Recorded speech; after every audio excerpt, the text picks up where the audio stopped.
I should have seen it coming the moment Marcus walked into that conference room with that smile. You know the one, the smile that doesn't reach the eyes, the smile that says I'm about to ruin your life and I'm going to enjoy every second of it. But I'm getting ahead of myself. Let me take you back to the beginning, because what happened next, what I did in response, it took me 2 years to pull off, and it was absolutely worth every single second. My name is James, and 6 years ago, I was living what I thought was my dream life. I was the senior marketing director at Waverly Associates, a mid-sized consulting firm in Chicago. I'd worked there for 8 years, climbing from an entry-level coordinator to basically running the entire marketing department.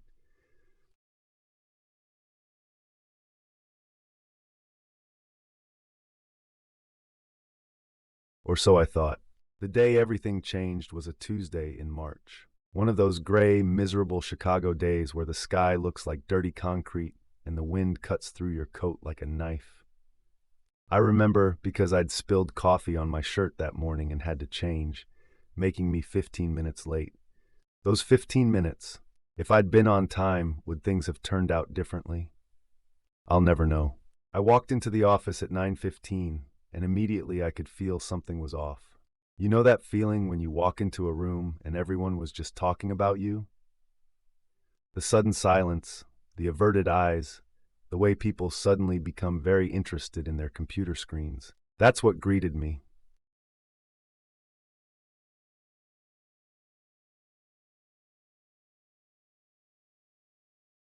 Immediately, Richard Waverly, the big boss, the man who'd personally recruited me 8 years ago at a job fair and told me I reminded him of himself when he was young.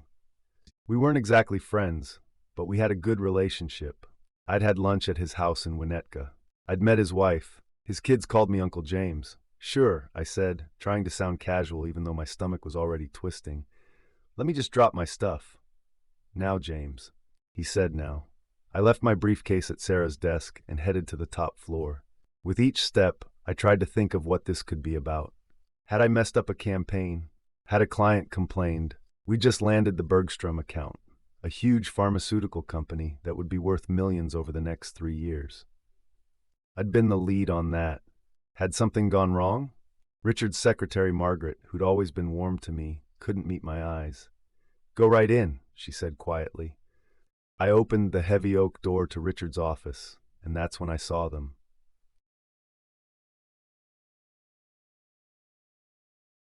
And Marcus Sterling, sitting in one of the leather chairs facing Richard's desk, wearing that smile.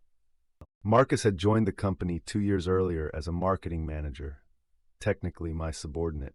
He was 10 years younger than me, 32 to my 42, with that private school confidence and an MBA from Wharton that he managed to mention in every conversation.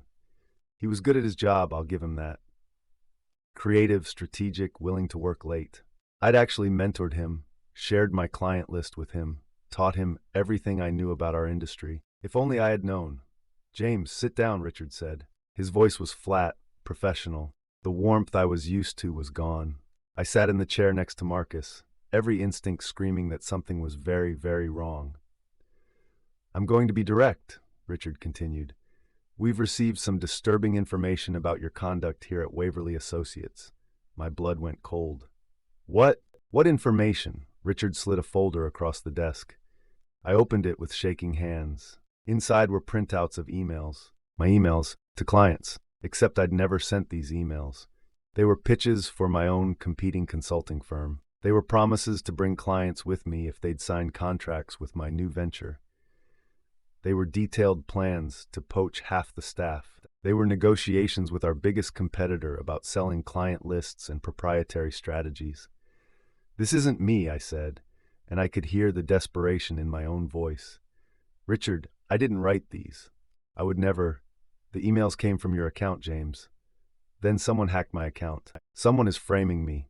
This is insane. I looked at the dates. The emails had been sent over the past 6 months, always late at night, always from my company email address.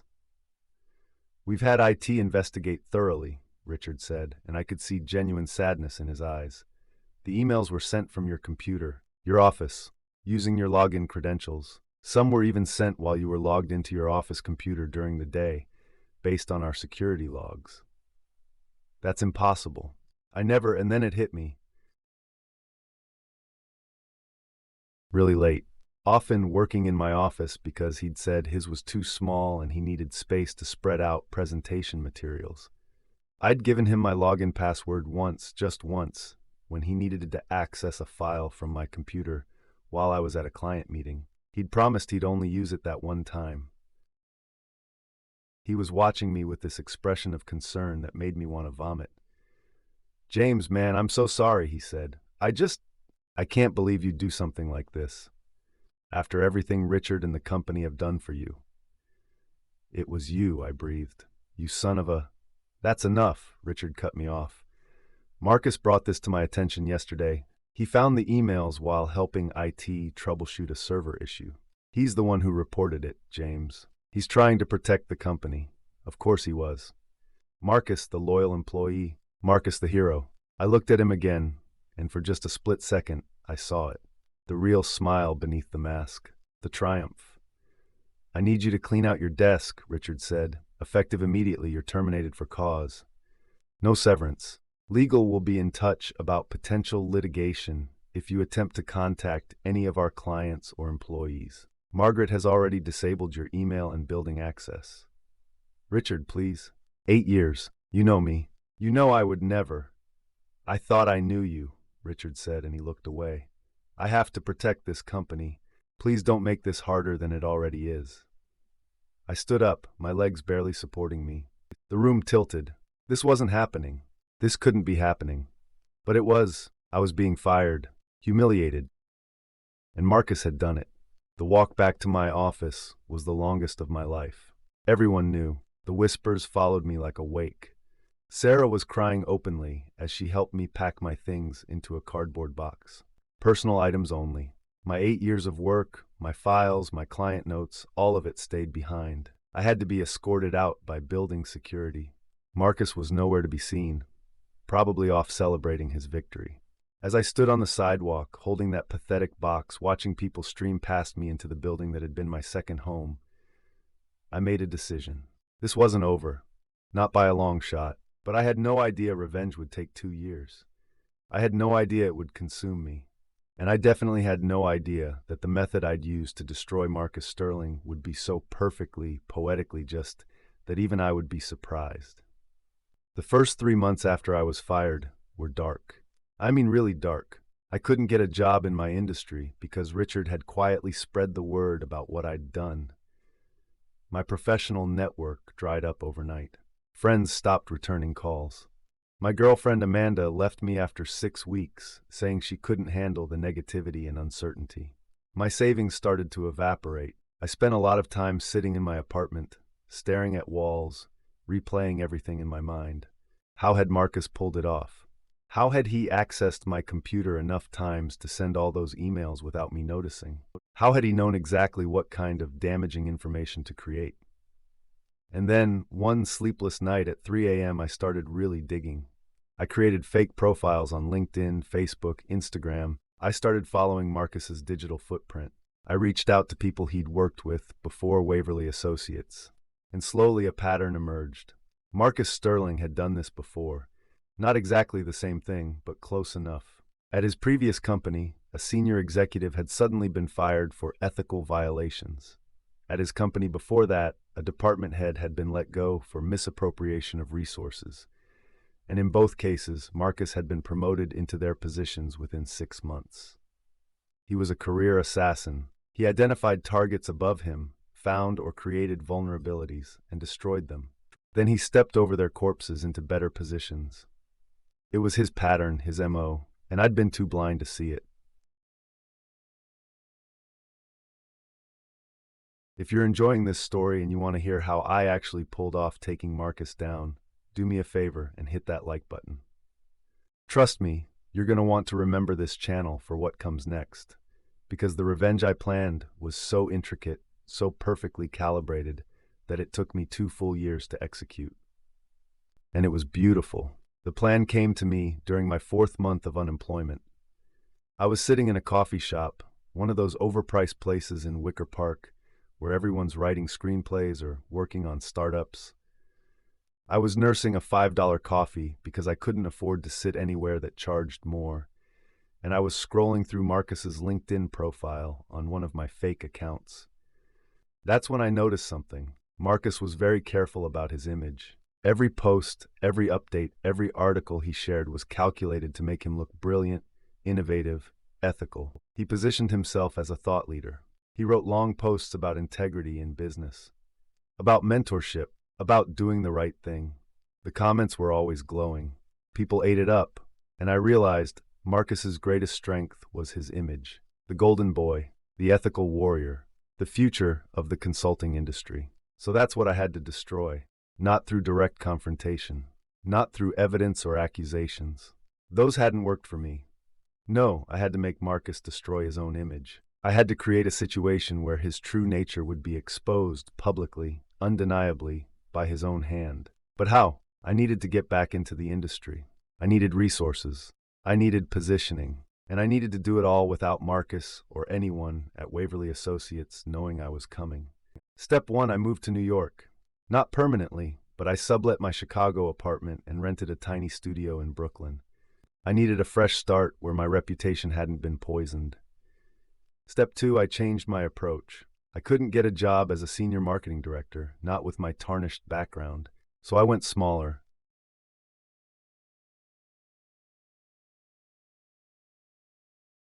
The pay was terrible. The office was cramped. My boss was 12 years younger than me. But it was a foot in the door. I worked like I'd never worked before. 60, 70-hour weeks. I took on every project nobody else wanted. I made that little firm successful, bringing in clients through sheer force of will and the skills I'd developed over my career. After 6 months, I'd proven myself enough that the founder, a sharp woman named Patricia Chen, took a chance on me. I told her an edited version of my story, focusing on personality conflicts rather than accusations of theft. She believed me, or at least believed in my work ethic enough to give me a shot at rebuilding. Within a year, I was back to a director position at Meridian. We were growing. I was building a new network. And more importantly, I was watching, always watching Marcus. Because here's the thing about people like Marcus, they never stop. 3 months after I'd been fired, Marcus had been promoted to Senior Director of Marketing at Waverly Associates. My old position, 6 months after that, he'd been made a vice president. He was ascending rapidly, leaving a trail of carefully orchestrated disasters for other people behind him. I watched him squeeze out Richard's son, Thomas, who'd been groomed to take over the company. I watched him undermine the COO, a brilliant woman named Jennifer who'd been at Waverly for 15 years. I watched him build alliances with the board of directors, positioning himself as the future. And I waited, because the trap I was setting required patience. It required precision, and most importantly, it required Marcus to believe he was winning. In month 18 of my plan, I made my move. Meridian Strategies had grown enough that we were starting to compete for some of the same clients as Waverly Associates. Patricia was thrilled. I was careful to steer us toward clients that Marcus wasn't directly handling.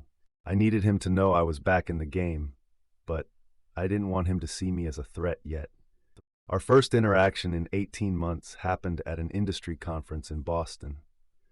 I saw him across the hotel lobby, surrounded by admirers as always, holding court. I made sure to walk past his group, made sure he'd see me. "James?" His voice stopped me. I turned, keeping my face neutral. "Marcus?"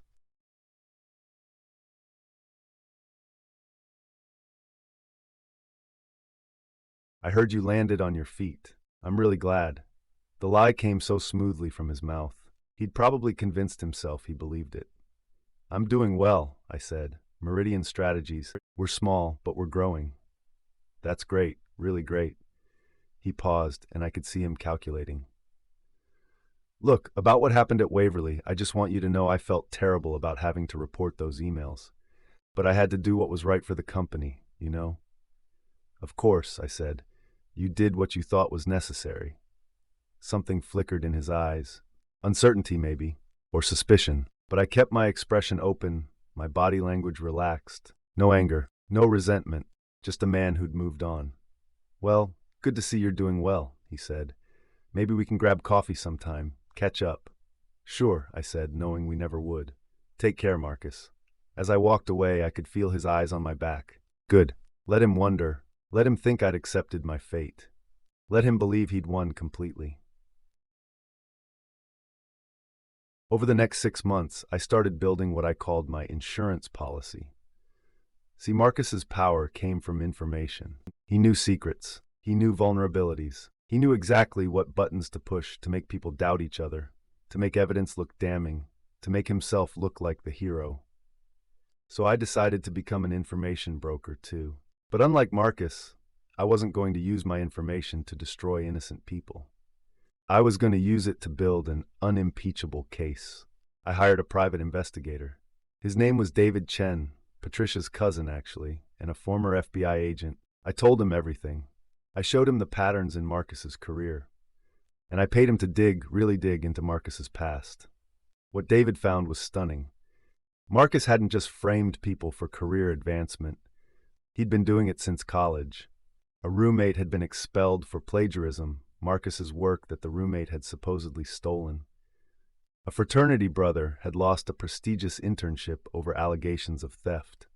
A girlfriend had been fired from her job for sexual harassment claims that couldn't be proven but permanently stained her reputation. Marcus Sterling was a serial destroyer, and he was very, very good at it. But knowing this wasn't enough. I needed proof. I needed a way to expose him that couldn't be denied or explained away. I needed him to expose himself. That's when I came up with the final piece of my plan. And if I'm being honest, it was so risky, so complex, that even I wasn't sure it would work. I needed to create a target. Someone talented enough to threaten Marcus. Someone he'd inevitably move against. And when he did, I'd be ready to document everything. The problem was, I couldn't just plant someone inside Waverly. That would be too obvious, too risky. The person had to be real, had to be talented, and had to naturally rise through the ranks fast enough to trigger Marcus's defensive instincts. I spent 3 months screening candidates. I needed someone specific, someone ambitious but ethical, someone Marcus would see as a legitimate threat, someone who, if they were warned about Marcus ahead of time, could play the role of potential victim while helping me gather evidence. I found her at a marketing conference in Seattle. Her name was Rebecca Thompson, 38 years old, with an incredible track record at a consulting firm in San Francisco. She was brilliant, charismatic, and she'd recently mentioned in a panel discussion that she was looking to relocate to the Midwest for family reasons. Perfect. I approached her after her panel. We talked for 2 hours over coffee. I didn't tell her everything at first. I just felt her out, understood her character, her ethics, her ambitions, and then carefully I told her my story. The real story. Everything that had happened. Everything I'd learned about Marcus. And what I wanted to do about it. "You want me to be bait," she said. "Not a question. I want you to take a job you're qualified for, rise based on your own merit, and let a predator reveal himself," I corrected. "I'll be watching the entire time. I'll protect you. And when it's over, Marcus Sterling will never hurt anyone again. And if this backfires, if he successfully destroys my reputation like he did yours, then I have 2 years of investigation, documentation, and evidence that will exonerate you and bury him. Either way, this ends." She was quiet for a long time, staring into her coffee. "I have kids," she finally said. "A 13-year-old son. I can't risk their future on a revenge scheme." "I know, and I wouldn't ask you to. But Rebecca, Marcus has done this to at least 7 people that I can document. 7 careers destroyed, 7 lives shattered. How many more will there be if someone doesn't stop him?" She looked up at me. "You really think you can pull this off?" "Yes," I said.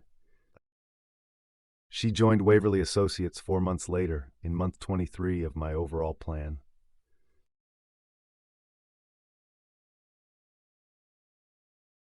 I'd had Patricia speak to people who spoke to Richard.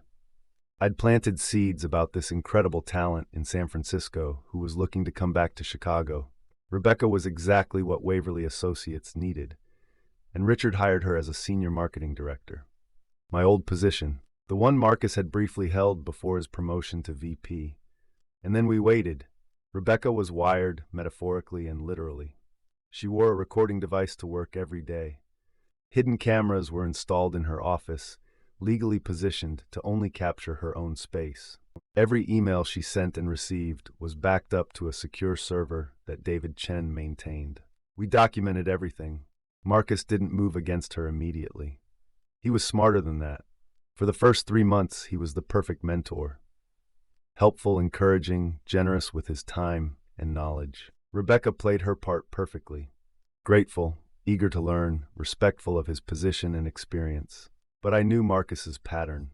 The honeymoon period never lasted long. As soon as Rebecca started showing her true capabilities, as soon as she started getting recognition from Richard and the other partners, as soon as she became a legitimate threat to Marcus's trajectory, he'd strike. It happened in month 4 of Rebecca's tenure, month 27 of my overall plan. Marcus started working late again. He started spending time in Rebecca's office when she wasn't there. He started asking innocent-seeming questions about her password security, her computer habits, her schedule. Rebecca reported everything to me. We'd meet twice a week at a cafe in Oak Park, far from anyone who might recognize us. She'd share her recordings, her observations, her concerns, and I'd guide her, telling her how to respond, what to be careful about, when to seem vulnerable. "He's going to make his move soon," I told her during one of these meetings. "He's building up to something. Have you noticed anything different in the past week?" "Actually, yes," she said. "Yesterday, IT came to my office. The guy was there for 20 minutes. But Marcus was hovering the whole time, asking questions, being weirdly interested in the process. My heart started racing. This was it. This was the move. Did IT give you any paperwork? Any documentation of the work? No. Should they have? Call IT right now, I said. Ask them about the security update. Ask them who authorized it and who performed it. She made the call while I listened.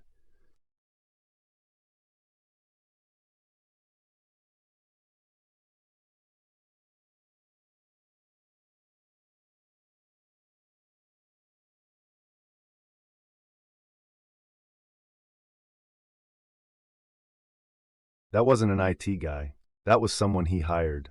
Someone who installed malware or a keylogger or remote access software. Jesus, Rebecca breathed. This is really happening. This is really happening, I confirmed. From now on, we watch everything. We document everything, and we prepare for him to plant whatever evidence he's creating. Over the next 2 weeks, Rebecca noticed subtle signs that her computer was being accessed remotely. Files open that she hadn't touched. Cursor movements when she wasn't logged in.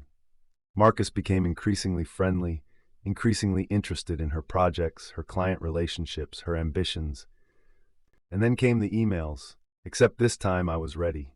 Rebecca started receiving messages from what appeared to be her own email account, sent to Waverly's competitors. Offers to share client information, requests for job interviews, proposals for taking key Waverly staff with her to a new position.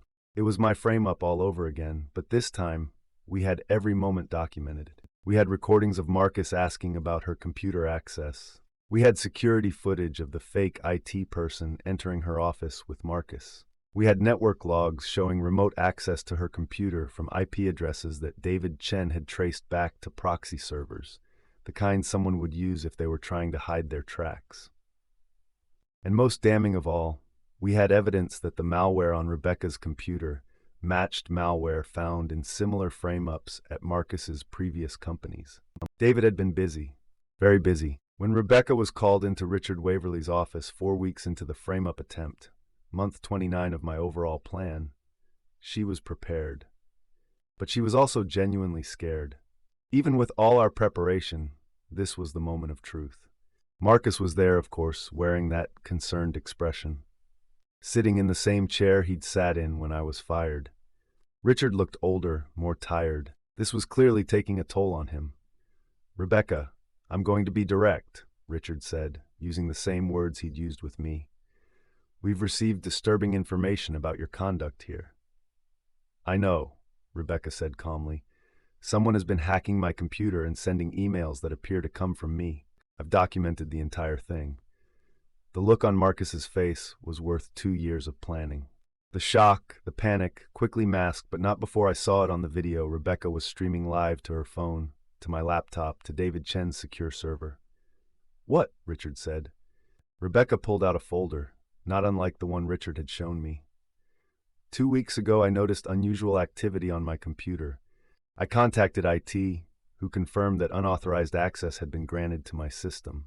We've traced the access points and identified the malware that was installed. I've also compiled documentation of every suspicious interaction I've had with Marcus Sterling over the past 4 months. She laid out everything. Photos of Marcus hovering during the fake IT visit. Recordings of him asking about her password practices. Network logs showing the remote access. Email headers proving the messages hadn't originated from her computer despite appearing to. Character references from her previous employers. Even a sworn affidavit from the real IT department head stating that no security updates had been performed on her computer during the time in question. Richard looked like he'd been punched in the stomach. He slowly turned to Marcus. "Marcus, what is this?" "Richard, this is insane," Marcus said, and I had to give him credit. He recovered quickly. "Rebecca is clearly trying to discredit me before I can report what I found. This is exactly what James tried to do." "James Holloway," Rebecca interrupted, "who worked here for 8 years with no ethical complaints until Marcus Sterling joined the company. James Holloway, who was fired based on evidence that followed the exact same pattern as the evidence planted on my computer. James Holloway, who I've been working with for the past 6 months to document Marcus Sterling's systematic destruction of his colleagues' careers." The room went silent. Marcus's face had gone white. "What?" Richard breathed. "James hired a private investigator," Rebecca continued. "We have documentation of similar frame-ups at every company Marcus has worked for over the past 15 years. We have statements from people whose careers were destroyed by him.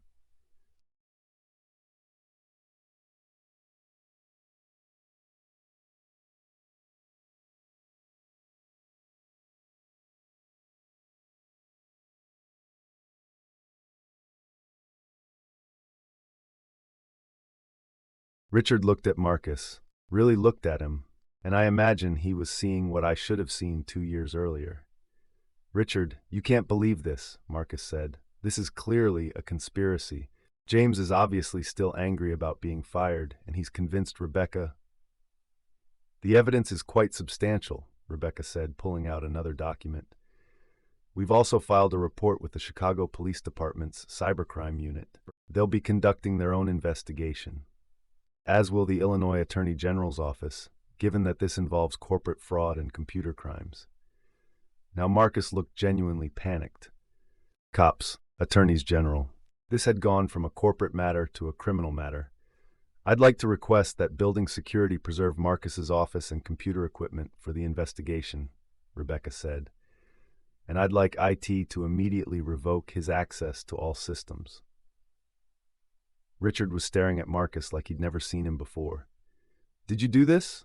Did you frame James? Richard, did you do this?" Richard's voice was hard now, the disappointment cutting through. Marcus opened his mouth, closed it, opened it again, and in that moment I saw his entire calculation play out. He could deny it, but the evidence was overwhelming. He could try to explain it away, but there were criminal investigations pending. He could cry and apologize, but that would be admitting guilt. He chose a fourth option. He stood up. "I want to speak to an attorney before I say anything else." "That's probably wise," Richard said quietly. "You're suspended, effective immediately. Pending investigation, you're not to contact any Waverly employees or clients. Margaret will escort you to your office to collect personal items only, under security supervision. If the allegations are true, Marcus, I'll make sure you never work in this industry again. And I'll personally ensure that James Holloway's reputation is fully restored." The satisfaction I felt watching Marcus be escorted out, pale and shaking, by the same security guards who'd walked me out 2 years earlier, was indescribable. But the revenge wasn't complete yet. Not quite. Over the next 3 months, things moved quickly. David Chen's investigation was handed over to law enforcement. The man Marcus had hired to pose as IT did indeed flip, providing detailed testimony about how Marcus had paid him $5,000 to install remote access software on Rebecca's computer.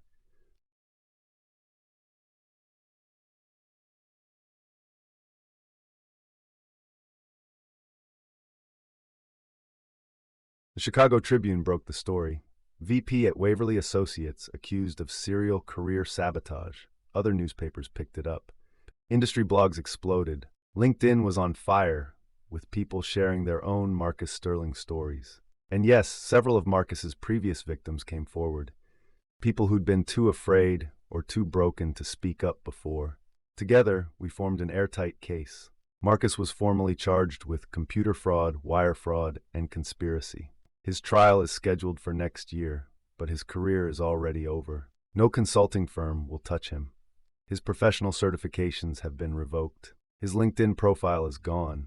His carefully cultivated image, the thing he'd spent 15 years building, destroyed in a matter of weeks. Richard Waverly called me personally to apologize. He offered me my old position back, with a promotion to senior vice president and a substantial salary increase. He offered me equity in the company. He offered me everything except the 2 years of my life that Marcus had stolen. I declined, not out of anger or resentment, but because I'd moved on. Meridian Strategies was thriving. Patricia had made me a partner. I had a new team, a new client base, a new reputation built on actual merit rather than politics. But I did accept Richard's offer to pay for a full-page ad in the Tribune in my name, detailing what Marcus had done and clearing my reputation publicly. That felt right. Rebecca stayed at Waverly Associates. She's thriving there, actually, with Marcus gone, and a new culture of transparency that Richard has been desperately trying to build. She and I still meet for coffee sometimes. Not to plot revenge anymore, just to catch up. She's become a good friend. As for me, I learned something important through all of this.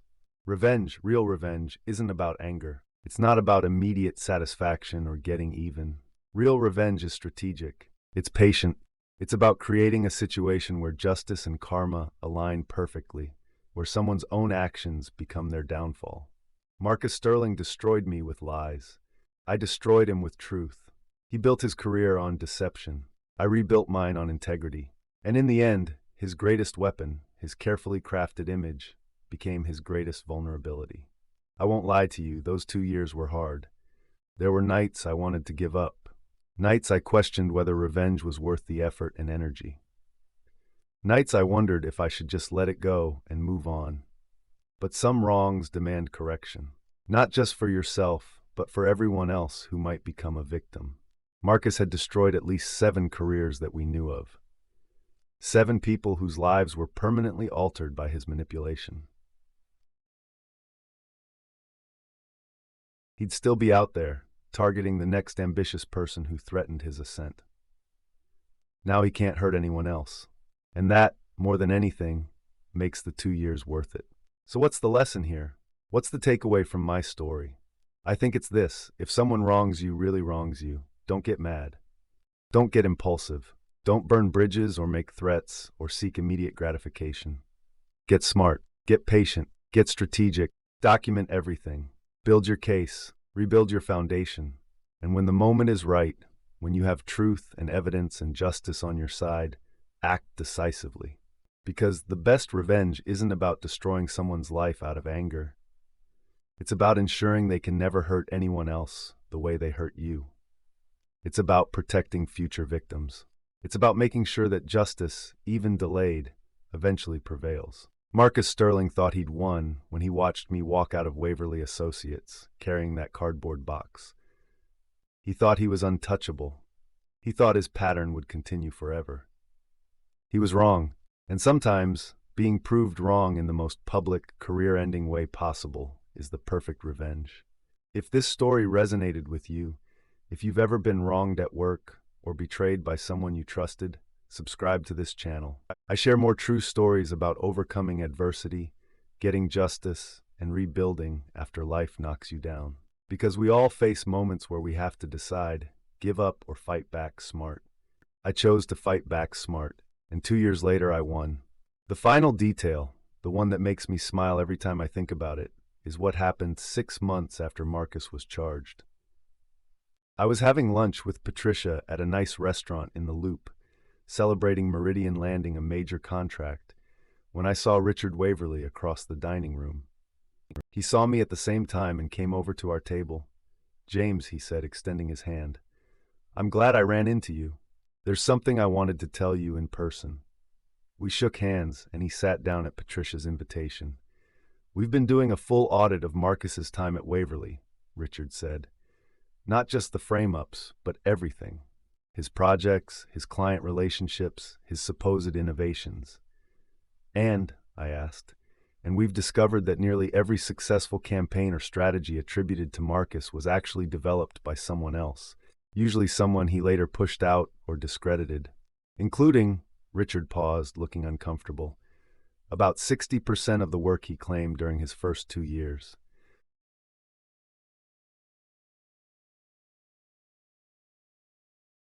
"My campaigns, my ideas," Richard nodded. "He took your files, your notes, your proposals. He repackaged them and presented them as his own after you were gone." "James, I'm so sorry. I should have seen it. I should have questioned more. I let someone with a silver tongue convince me to doubt someone I'd known and trusted for 8 years." "You couldn't have known," I said, and I meant it. The anger I'd carried for 2 years was gone, replaced by something calmer. Marcus was very good at what he did. He'd been practicing for 15 years. "Still," Richard said, "I've made a lot of changes at Waverly because of this. New oversight protocols, new ethics training, new protections for employees who report concerns."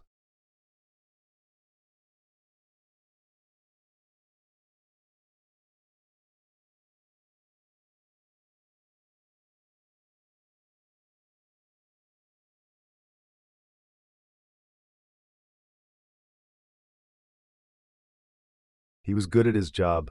He didn't need to destroy people. But I guess for some people, winning isn't enough. They need others to lose. After Richard left, Patricia looked at me thoughtfully. "Do you have closure now?" she asked. I considered the question. Did I? Marcus was facing criminal charges. My reputation was restored. I had a great new position. I'd helped stop a serial career saboteur. By any measure, I'd achieved everything I'd set out to do. "Yeah," I said. "I think I do." And I meant it. The anger was gone. The burning need for revenge was satisfied.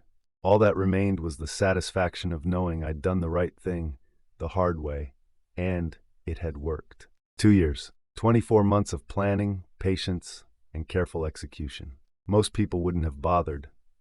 Most people would have either given up or lashed out immediately and accomplished nothing. But I'd played the long game, and the long game had paid off. These days, I don't think about Marcus Sterling very often. When I do, it's without emotion. He's just a cautionary tale now, a reminder of what happens when ambition crosses into malice, when cleverness is used for destruction instead of creation. I heard through the grapevine that he tried to get a job in marketing in Ohio under a slightly different name. Didn't work. The background checks caught up with him.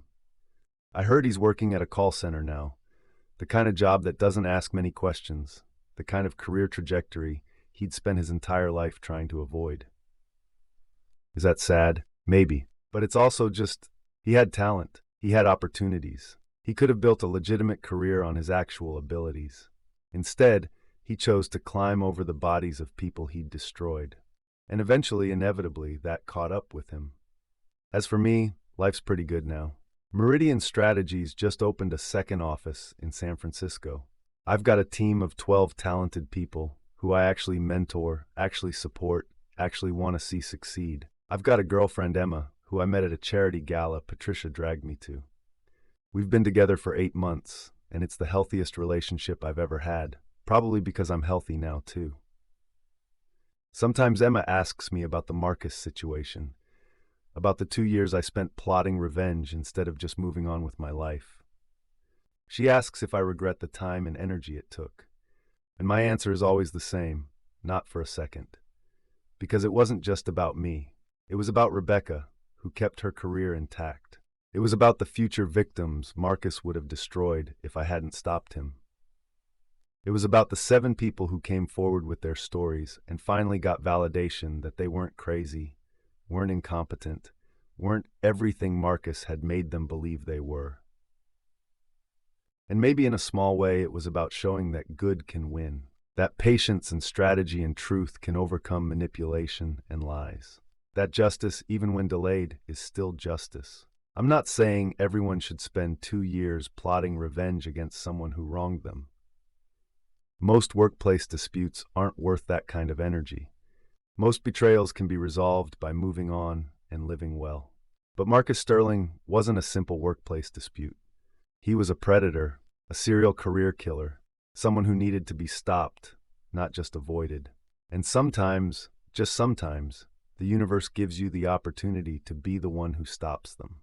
When that happens, when you have the skills and the resources and the determination to see it through, I think you have a responsibility to act. Not out of anger, not out of spite, but out of a sense of justice that says some wrongs need to be righted, some bullies need to be stood up to, some predators need to be stopped. I stood up, I fought back smart, and I won. And if you're sitting there right now, dealing with your own Marcus Sterling, your own workplace betrayal, your own career sabotage, let me tell you, it gets better. Not immediately, not easily, but if you're strategic, if you're patient, if you're willing to do the work and play the long game, justice can prevail. Document everything. Build your network. Rebuild your reputation. Don't let anger make you stupid. Don't let pain make you impulsive.